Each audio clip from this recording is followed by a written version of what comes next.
اتنی میں تو قرآن کا داعی ہوں، رسول اللہ کا وارث صحابہ کا سپاہی ہوں، مجھے ہے کفر سے نفرت میں تو حق کا فدائی ہوں۔ الحمد لله رب العالمين والصلاة والسلام على رسوله الأمين وعلى آله وصحابه أجمعين، أما بعد.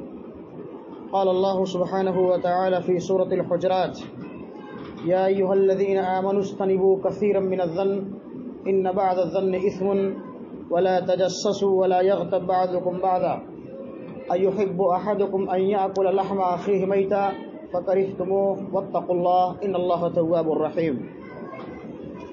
آج کے اس درس میں آپسی تعلقات کو خراب کرنے والے جو امور ہیں، جن سے آپس میں بغض، حسد، کینہ، کپٹ، نفرت، عداوت، دشمنی پیدا ہوتی ہے، وہ کون سے امور اور کون سے اسباب ہیں جس کا کتاب و سنت کے اندر تذکرہ کیا گیا ہے، جس سے ہم کو اور آپ کو بچنے کی ضرورت ہے. اسلام نے، قرآن نے، نبی نے ہم کو اور آپ کو بچنے کی تعلیم اور ترغیب دی ہے. اللہ رب العالمین فرماتا ہے: یا ایھا الذین آمنوا اجتنبوا کثیرا من الظن. سورہ حجرات کی آیت مبارکہ ہے، اور سورہ حجرات وہ سورہ ہے جس میں بہت ساری سماجی برائیوں کے متعلق بہت ساری باتیں بیان کی گئی ہیں. ان آیتوں میں سے ایک آیت یہ بھی ہے کہ اے وہ لوگوں جو ایمان لائے ہو، اجتنبوا کثیرا من الظن، بہت ساری بدگمانیوں سے بچو. ان بعض الظن اثم، بے شک بعض بدگمانیاں یہ گناہ ہوتے ہیں. اور آگے اللہ نے فرمایا: ولا تجسسوا، اور ایک دوسرے کی جاسوسی مت کرو. ولا یغتب بعضکم بعضا، اور کوئی انسان کسی انسان کی غیبت نہ کرے. ولا یغتب بعضکم بعضا ایحب احدکم ان یأکل لحم اخیہ میتا فکرہتموہ واتقوا اللہ.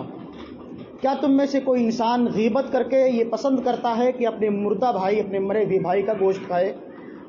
فکرہتموہ، تم اس کو ناپسند کرو گے. واتقوا اللہ، اللہ سے ڈرو. ان اللہ تواب الرحیم، بے شک اللہ توبہ قبول کرنے والا اور معاف کرنے والا ہے. اس آیت مبارکہ کے اندر اللہ رب العالمین نے 3-4 باتوں کا تذکرہ فرمایا ہے. ایک تو بدگمانی سے بچو، کوئی انسان کسی انسان کے متعلق بدگمانی نہ پیدا کرے یا بدگمان نہ ہو، اور جاسوسی نہ کرے. کسی کے پیچھے مت پڑ کر کے اس کی عیب کو، اس کی کمیوں کو، اس کی برائیوں اور اس کی خامیوں کو تلاش مت کرو. ہم اور آپ جانتے ہیں کہ ہر انسان خطاؤں کا، گناہوں کا پتلا ہے اور نسیان کا پتلا ہے. ہر انسان سے گناہ کے کام ہوتے رہتے ہیں، لیکن کسی انسان کے پیچھے پڑ کر کے، اس کی جاسوسی کر کے، اس کی برائیوں کو، اس کی کمیوں کو تلاش کرنا اور سر عام بھری محفل میں اس کو بدنام کرنا، اس کی تذلیل کرنا، اس کی تحقیر کرنا، یہ اسلام کا طریقہ نہیں ہے. بلکہ اگر ہم اور آپ کسی کے اندر کوئی برائی دیکھیں، کوئی کمی دیکھیں، تو اس کی اصلاح کرنے کی کوشش کریں. اچھے اسلوب میں، نرمی کے ساتھ، شفقت کے ساتھ، محبت کے ساتھ اس کو تنہائی میں بلا کر کے، تنہائی میں بیٹھا کر کے اس کی اصلاح کی کوشش کریں. یہ اسلام کا طریقہ ہے. اگر اس کی کمیوں کو سر عام محفل میں اچھال کر کے اس کو بدنام کیا جائے، اس کو تذلیل کیا جائے، تو اسلام کا طریقہ نہیں. ولا تجسسوا، اور آگے اللہ فرماتا ہے: ولا یغتب بعضکم بعضا، تم میں سے کوئی انسان کسی انسان کی غیبت نہ کرے. غیبت کیا ہے؟ اللہ کے رسول جناب محمد رسول اللہ نے اپنے صحابہ سے پوچھا: اتدرون ما الغیبہ، اے میرے صحابہ کیا تم جانتے ہو کہ غیبت کیا ہے؟ صحابہ نے کہا: اللہ و رسولہ عالم، اللہ اور اس کے رسول بہتر جانتے ہیں. آپ نے فرمایا کہ ذکر کا اخاک بما یکرہ، غیبت وہ چیز ہے کہ جو تم اپنے بھائی، جس انداز سے تم اپنے بھائی کا تذکرہ کر رہے ہو، وہ انداز، وہ چیز تمہارے بھائی کو خراب لگے، ناپسند ہو، یہی چیز غیبت ہے. یعنی ہم اپنے کسی بھائی کا تذکرہ اس انداز میں کریں جو اس کو ناپسند ہو، تو یہی غیبت ہے. اللہ کے رسول نے فرمایا، صحابہ کرام نے پوچھا: اے اللہ کے رسول، کیا وہ چیز اگر اس آدمی کے اندر موجود ہو تو کیا پھر بھی غیبت ہے؟ تو اللہ کے رسول نے فرمایا کہ یہی تو غیبت ہے کہ اگر اس کی کمیوں کو ہم دوسرے کے سامنے بیان کر رہے ہیں، اور اگر وہ کمی اس کے اندر نہیں ہے پھر بھی ہم اس کی کمیوں کو بیان کر رہے ہیں یا اس کو بدنام کرنے کے لیے اس کی انسلٹ کرنے کے لیے، اس کی توہین کرنے کے لیے اس پر کوئی الزام لگا رہے، کوئی بہتان لگا رہے، تو یہ کیا ہے؟ بہتان ہے، یہ الزام تراشی ہے، بہتان تراشی ہے۔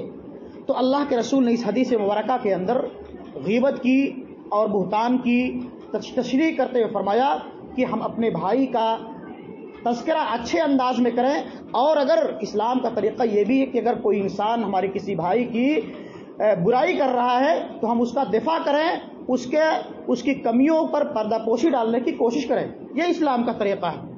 اللہ رب العالمین نے اس آیت مبارکہ کے اندر خاص طور پر 3 باتوں کی طرف ہماری رہنمائی فرمائی ہے کہ کوئی انسان کسی انسان کے متعلق بدگمان نہ ہو، حسن ظن رکھے، اچھا گمان رکھے اور اس کی اصلاح کی کوشش کرے، اور اسی طرح سے کسی کی کمیوں کے پیچھے مت پڑ کر کے اس کی انسلٹ مت کرے، اس کی جاسوسی مت کرے، اور اسی طرح سے کوئی انسان کسی انسان کی غیبت اور چغلخوری نہ کرے۔ یہ اسلام کا طریقہ نہیں ہے۔ ویسے بھی غیبت کی بہت زیادہ برائی بیان کی گئی ہے اور اس کا بہت بڑا گناہ ہے۔ آئندہ دروس میں انشاءاللہ اس کے متعلق کچھ باتیں آپ کے سامنے بیان کی جائیں گی۔ اللہ رب العالمین سے دعا ہے کہ مولا کریم تو ہمیں ان تمام برائیوں سے، ان تمام کمیوں اور کوتاہیوں سے اپنی اصلاح کرنے اور سماج کی اصلاح کرنے کی توفیق عطا فرما۔